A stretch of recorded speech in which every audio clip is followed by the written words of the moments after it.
तमन्नाएं महदूद जिंदगी को अजीरन बना देती हैं। बर्दाश्त बुज़दिली नहीं बल्कि जिंदगी का एक अहम उसूल है। जिस दिल में कुव्वत बर्दाश्त है वो कभी हार नहीं सकता। 5 बातें ऐसी हैं जो नेकी को पहाड़ जैसा बना देती हैं।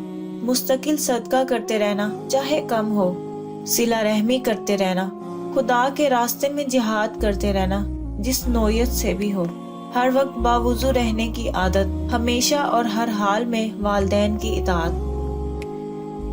जिंदगी किसी की भी आसान नहीं होती बल्कि उसे आसान बनाया जाता है प्यार से, खुलूस से, अपनायत से और सबसे बढ़ के बर्दाश्त करने से। दोस्तों के गम में शामिल हुआ करो हर हाल में, लेकिन खुशियों में तब शामिल होना जब तुम्हें बुलाया जाए।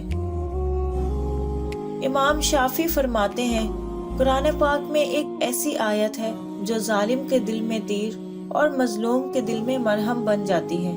सुनने वालों ने पूछा, वो कौन सी आयत है? आपने फरमाया, वो मा काना रब्बुका नसिया, और आपका परवरदिगार भूलने वाला नहीं है। याद रखें, इंसान को मकसद जिंदा रखता है।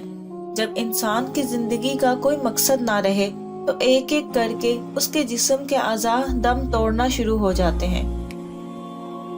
जब किसी ताकतवर को उसके जुर्म की सजा नहीं दी जाती तो वो सजा पूरे समाज पर तकसीम हो जाती है। बखील आदमी की दौलत उस वक्त बाहर आती है जब वो खुद जमीन के अंदर चला जाता है। कौमों में मौत से पहले नींद की ऐसी वबा फैल जाती है कि उन्हें जागने और जगाने वालों से नफरत हो जाती है। तनकीद के लिए इल्म जरूरी होते हैं, जबकि नुक्ताचीनी के लिए जहालत ही काफी है। इंसान वो लड़ाई कभी नहीं जीत सकता जिसमें दुश्मन उसके अपने हों।